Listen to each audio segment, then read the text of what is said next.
Take a breath, Nomi. It's no big deal. We're all good. Okay, well, I just experienced the most incredible at the Caver of Yishai and Roots. They opened up the Beis Medrash there, and my husband's brother donated the first Sefer Torah to go in there. It was in memory of all the soldiers that have fallen during this war. So it was really something. Mamish Am Yisrael is spectacular. What can I say? So I feel so privileged as always. Rebbetzin Plotkin, I think, is a very big star in her own right, a native New Yorker. She is a Rebbetzin and Shlucha in Toronto. Together with her husband, Rabbi Avram Plotkin, they run a vibrant and successful synagogue and Chabad house. Goldie presented the keynote address at the Chabad annual convention in New York City, the largest gathering of Jewish women in the world. Wow. Goldie was also invited to address the Knesset on matters of marriage, enrichment, and coaching young couples in Israel. She sits on the board of the International Shulchas Convention. She is on the Shulchas board since 1990 to coordinate the Kinas HaShluchas Convention. Goldie has also been a presenter at the JLI retreats held every summer for over 1,200 people. As a highly sought-after motivational speaker, life and marriage coach, and lecturer, Goldie travels the world to motivate, inspire, and share the joy of marriage, relationships, parenting, and the beauty of our Jewish traditions. Goldie has also spearheaded the opening our Canada's first Tamim Academy. So I feel very, very privileged and honored. Thank you so much, Rebbetzin Plotkin. We look forward to hearing everything you have to say. Thank you. Well, Naomi, thanks for including us on your journey back in the traffic in Yerushalayim. It felt really good this morning. I have to be honest with you. So good morning, everyone. Hi, Kathy. I see everyone here. A lot of you I recognize. It is an honor for me to be part of this illustrious group of women who give a half hour every few days to daven and to beg the Eibishter to finally send us the Geula, which is imminent. Of course, today is the beginning of Adar, Beis Adar. We have 60 days of Adar. That means 60 days of intense joy. And we are told that all of us who experience joy and create the joy in our homes will actually have the bitachon to continue having joy the rest of their years. So my topic is 5 life skills I learned from my special son. So first I'm going to show my gorgeous, beautiful son, Zalmi. And as you can see, Zalmi is a very handsome dude, born to us 20 years ago with Down syndrome. It's almost 21. And, you know, Hashem only gives us things, first of all, that we can handle, but also Hashem gives us messages and people in our lives that help us to live our tafkid, live our purpose. And whatever happens, even though it might be hard and we might be struggling, but as long as we know that there's no mistake and everything is planned out perfectly by our Father in heaven. So I'm going to share with you 5 lessons. How many of you, by raise of hands, have ever heard of Yitzchak Perlman? One of the world's greatest violinists, actually from Israel. No? Anybody gone to any of his concerts? Okay, let me tell you about Yitzchak Perlman. He is not only one of the world's greatest violinists, I think he's already in his 80s now, but he was born with polio. He was stricken with polio. And as a result, he had to walk with braces on his legs. And every time you went to a concert of his, the entire audience would wait with sort of an anticipated breath until he sat down and removed his brace and he started playing, because you didn't know what was going to happen, on that journey up. It was very precarious. Well, one day, it was in Avery Fisher Hall in New York, Manhattan.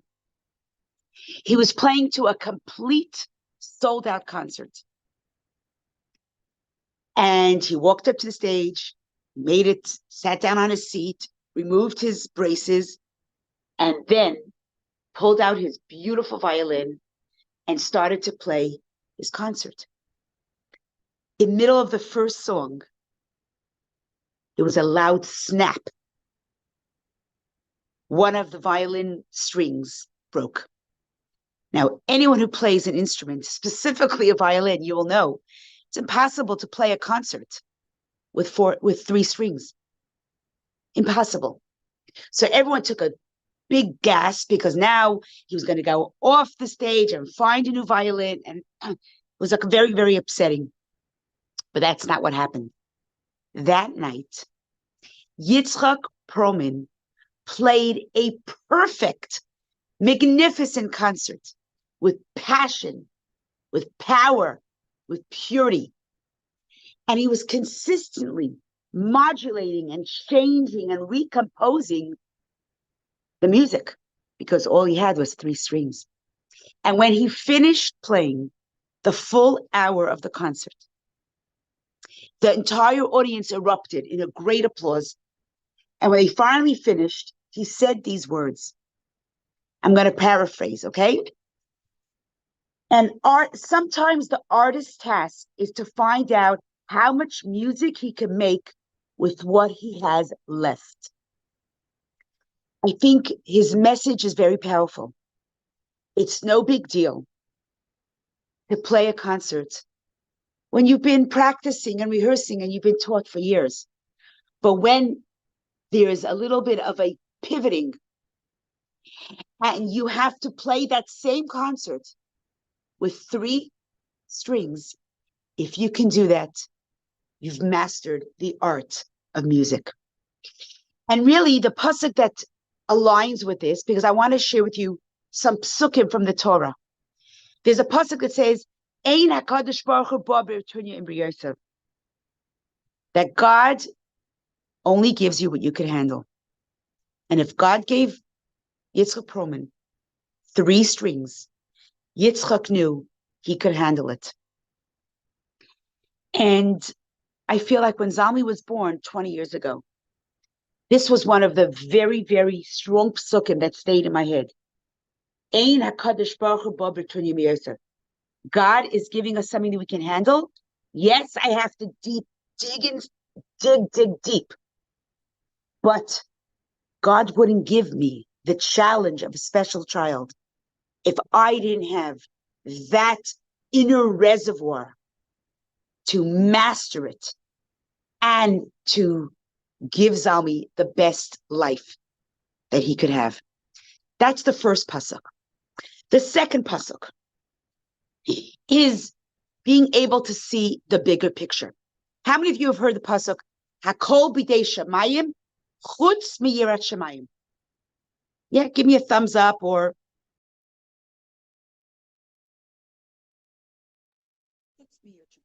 which means everything is in the hands of Hashem except for your way of living your life. Your mitzvot or yaverot, your good and bad, your choices, that's yours. But what happens to you, who you marry, your children, where you live, who are your neighbors, what job you have, who sits next to you on the airplane, those are from Hashem. Hakol b'dei shamayim. And that is a very, very positive pasuk.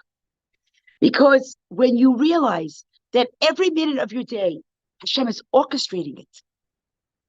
He's orchestrating your day. You're not walking alone. You're walking with Hashem at your side. Do you know the comfort that is? But do you know the strength that it is? If you look at your lens through these eyes of Hashgacha Pratis, it will make every day a day of joy, a day of strength, a day of purpose. Now, this little guy, if you look at him, he's not so little. He was a real heavy-duty, chubby bubber. He was very, very challenging. I'm not going to pretend he wasn't. He had Down syndrome and autism. He had a dual diagnosis. And life was very, very, very hectic. But we looked at every minute of our life. Where was the Hashgacha Pratis? This pasuk that I gave you now is Hakol Bidei Shemayim Chutz Miyirat Shemayim. So we always wondered, where would the Hashgacha Pratis be in Zalmi's life? Well, I want to show you a story. And Kathy, you can give a thumbs up to everyone here that you know this story, that it's true. It was a couple of years ago that we were celebrating our daughter's Sheva Brachas, and Zalmi was having a little bit of a challenge with behavior in the house. So I told one of my kids to take him over to the playground. I have a babysitter, and the babysitter and my son dropped him off at this playground. Well, a couple hours later, I asked my husband if he would pick him up before we left the Sheva Brachas, and my husband assumed that he had gone to a playground. Now, I know it's going to give you a shock here to hear this.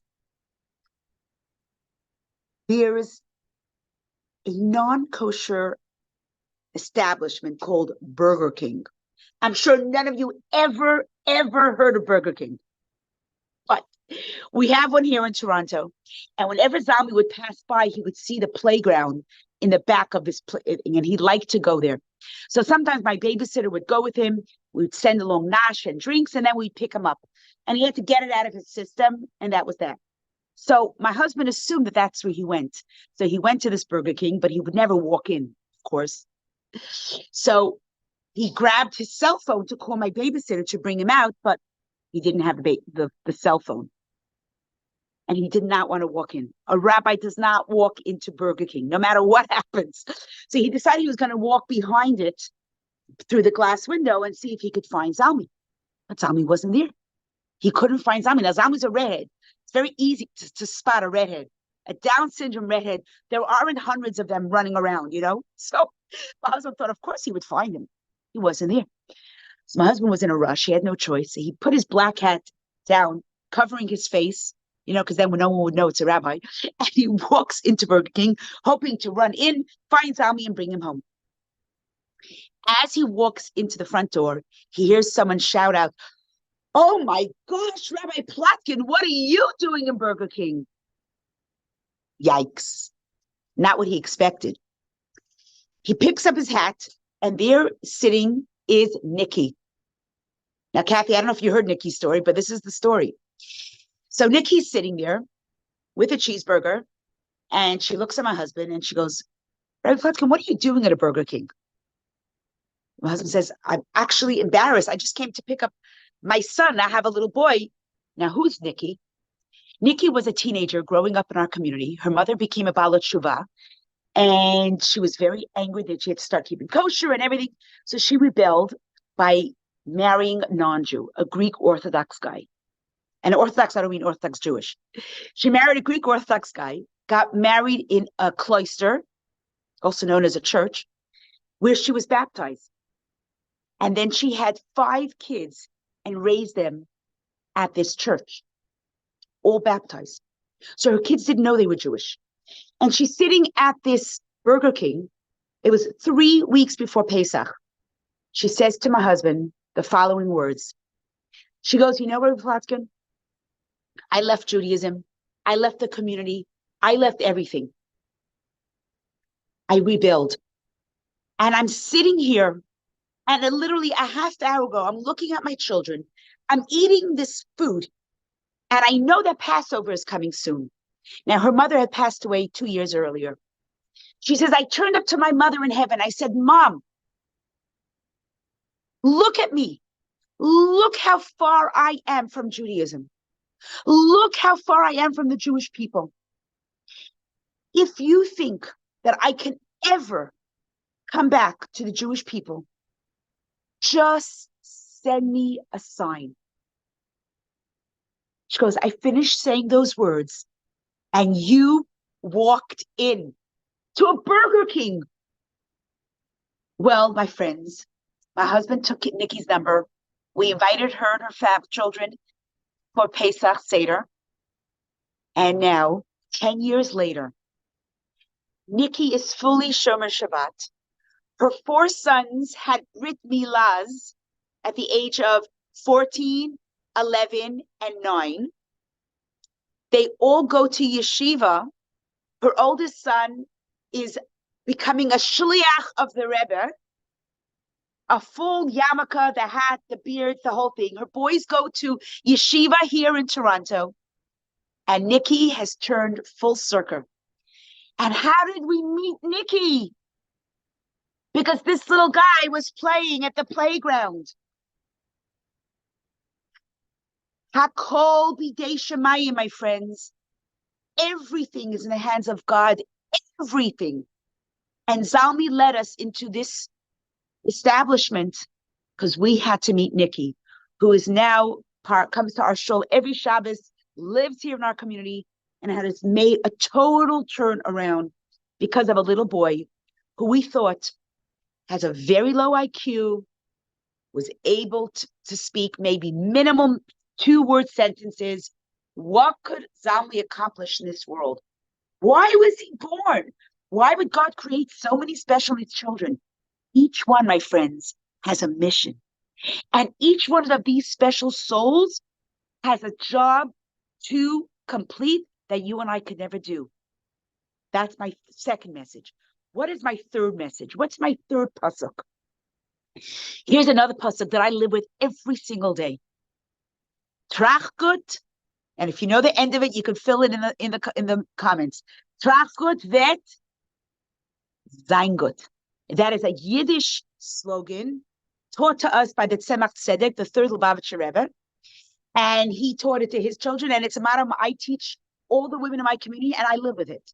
Trachgut vet Zeingut is, in English, it means think positive, it will be positive, which means your thoughts create your reality. Now, this is massive because the world out there, they call it, like attracts like. What you give out to the universe is what you get back. But hey, this is part of our heritage. We've had this already thousands and thousands of years. Your machshavot, your thoughts create what is your destiny. So if you walk around thinking positive things happen. I want to share a story that happened to you 2 weeks ago. 2 weeks ago, this story happened. I went to speak at a community in Greenwich, Connecticut. Friday night, my talk was the 5 love languages of Jewish marriage. So it was a marriage talk. The second day, the talk was, when the going gets tough, how do you handle challenges? And in the audience at this show was a woman that I had met earlier a couple of times. Whenever I would speak at friendship circle events for special needs mothers, she was there because she's a single mom with a special needs child. And she always came to the Shabbatons, whenever I came to speak, she was there. We became very good friends. Her name is Cheryl. And I see that Cheryl is sitting in the audience. So I wave to her, continue my talk, and at the Kiddush, we sit near each other. And Cheryl says to me, Goldie, if you think my life is bad, it just got worse. I said, Cheryl, what's going on? She goes, I'm living under the poverty line. I have 1 child. I take him to special needs schools all the time. And I live in a small little house in Stanford. And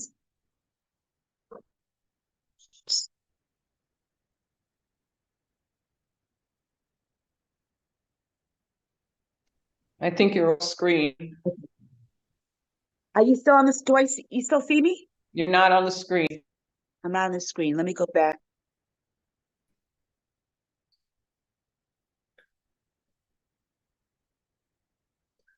Goldie?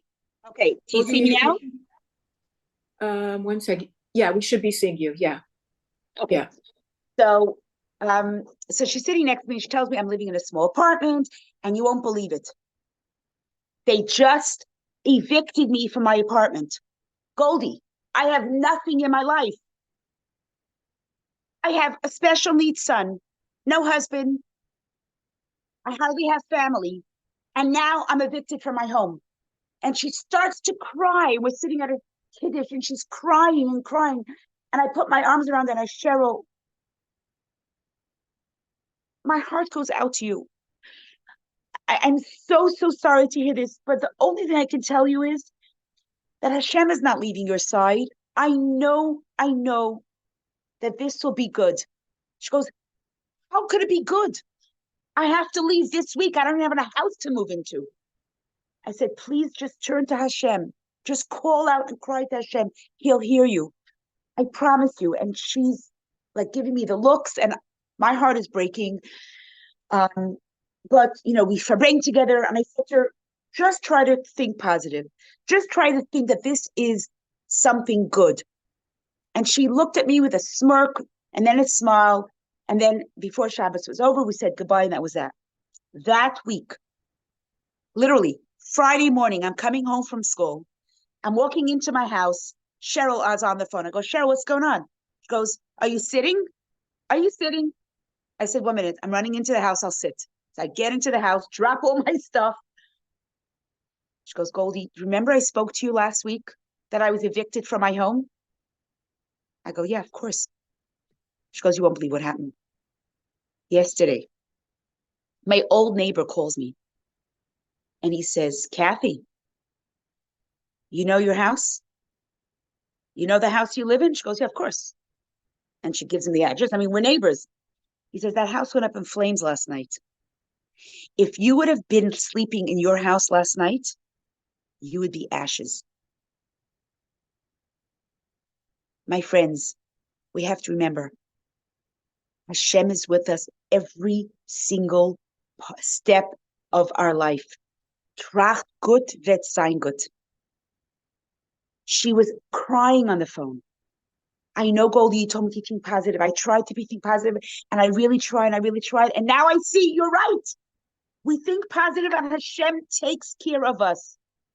Leah called her son Yehuda, her fourth son. What does the word Yehuda mean? The word Yehuda means hodah, from gratitude, thinking positive, being positive. She could have chosen any other name that we today are not called Reuvenites, we're not called Shimonites or Danites or even Josephites. We're called Yehudim, after the one tribe that has the meaning of hodah, of positivity, of thinking good. It literally transforms your life. And even when things seem so bad, my friend Cheryl is a single mom, lives under the poverty line, special needs child. I mean, let's all of us look for a second in the mirror. We are so lucky with what we have. And yet, she was able to hold on to that pasuk that the Tzemach Tzedek taught me, that I taught her. Tracht gut wird sein gut.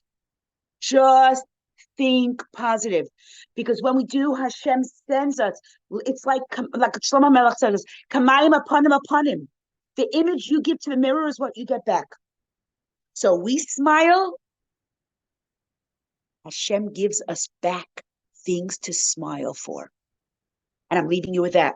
The next pasuk is the pasuk of, and something that my Zalmi taught me very, very, very much, was Yisrana Or Choshech, that through darkness you will see light.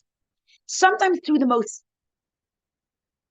the most devastating places or the darkest places where you think that what good could come out of it, you learn and see so much beauty.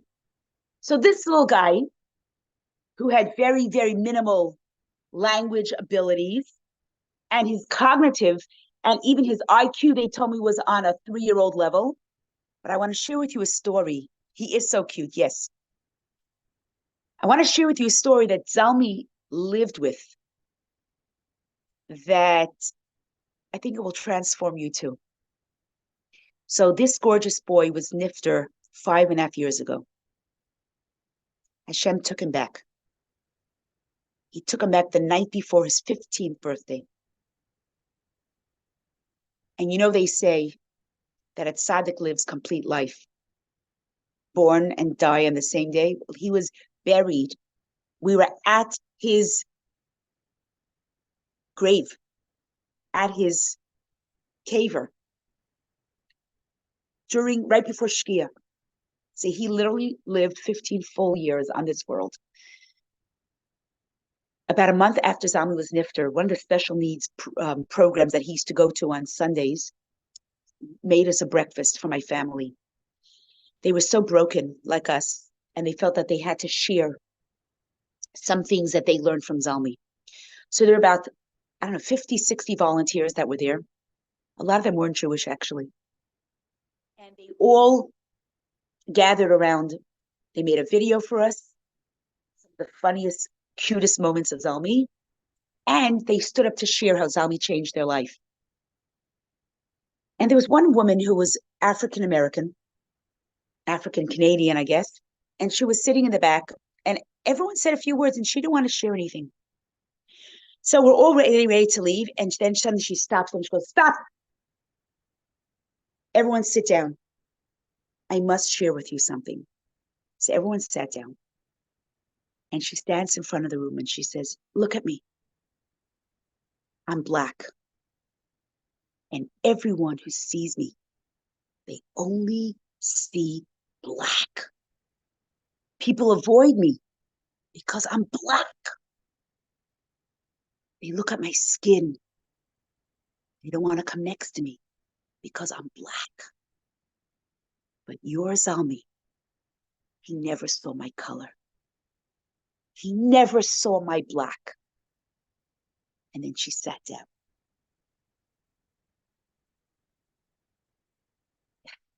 How many of us can have such a profound effect on somebody with our IQ levels, with our cognitive abilities and our language abilities? But Zalmi didn't have that. But he saw emes. He saw love. He saw neshamas. He saw truth. So sometimes through the darkness, through the darkness, we get to see light. And I'm going to conclude with my last point.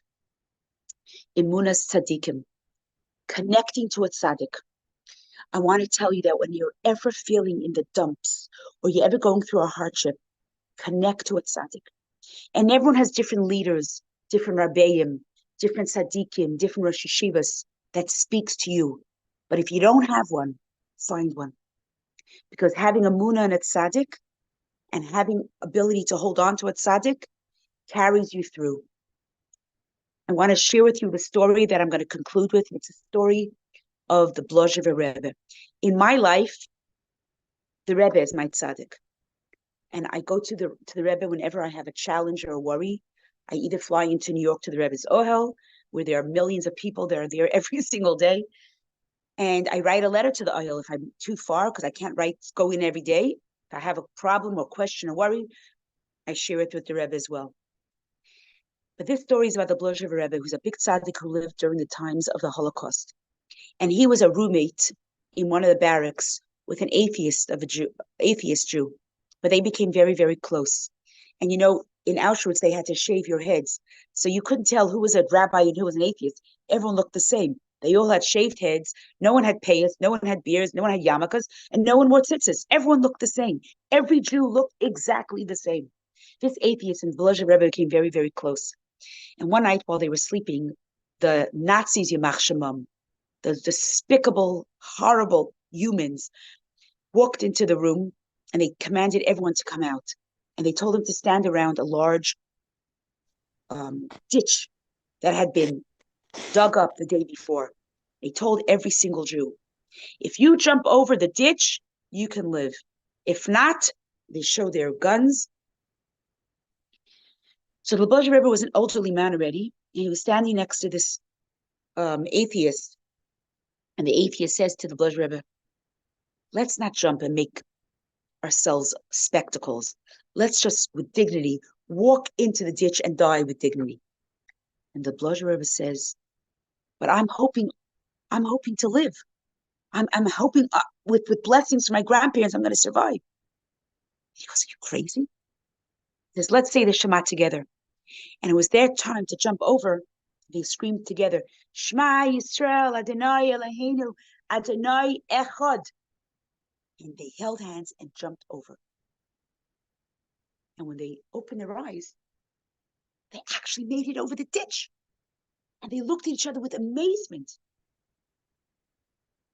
And the atheist says to the Blush Rebbe, how in the world did you, a sick, frail, elderly man, you're not a gymnast, you're not a guy that did the gym, worked out before the Holocaust. How did you make it over that ditch?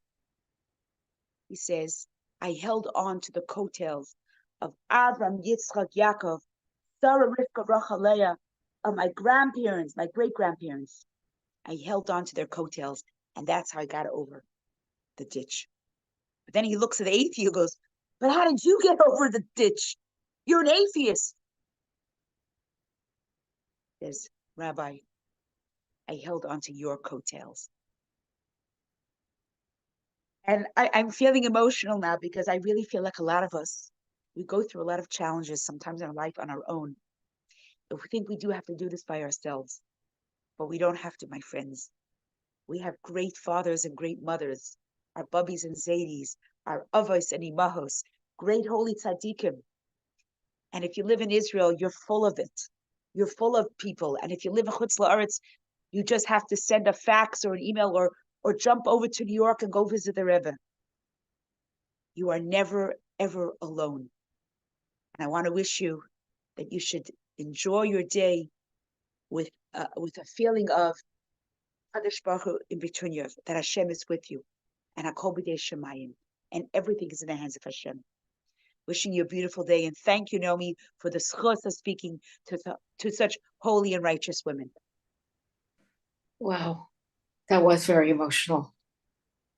That was unbelievably emotional. And you think of also how they jumped in the most difficult of circumstances, and yet had the emunah of holding on, right?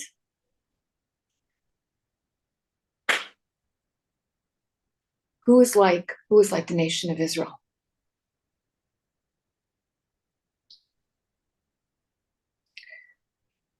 So what month was he nifter, Rebbetzin? What month was he nifter? Chaf Tes Elul. Chaf Tes Nisan. Oh, so it's coming up. His yahrzeit is coming up. I remember in Toronto, hearing when he was nifter. So many people's lives, Naomi.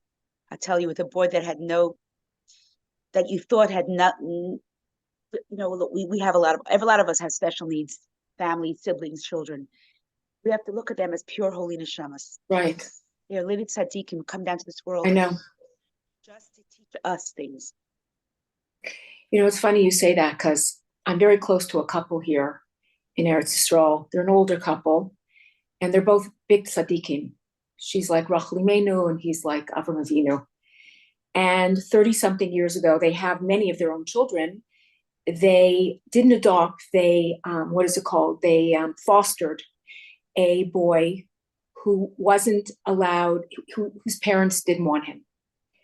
And he also is severely Down syndrome, and he's also severely autistic. And he can't speak one word. He uses sign language, etc. And you have to see the relationship and the love and how they speak about him, that he's a tzaddik, and what a tzaddik he is. And they call him tzaddik. And you should see, even he can't, but he brings him the Kiddush cup, and he brings the Mayim Achronim, and the things that he does, that his connection, his long payas, and he can't speak a word, and he sits there and he does all those things that autistic children do, while and they say to me, you see, look, he's talking to all the malachim. It's the most amazing thing. And he must be a great tzaddik because he came into a house of tzaddikim.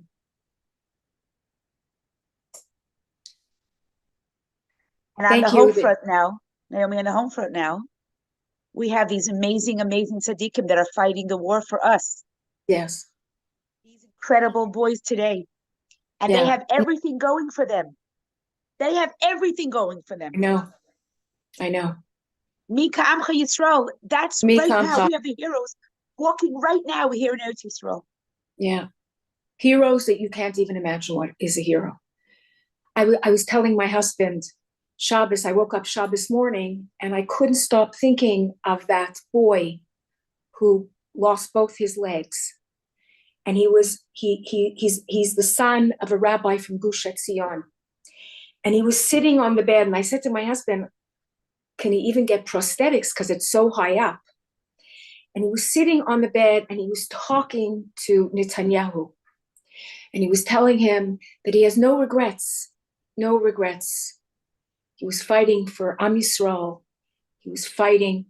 It's just unbelievable. I'm telling you, it's Mika Amcha Yisrael. Hashem has to bring Mashiach. He has to bring Mashiach.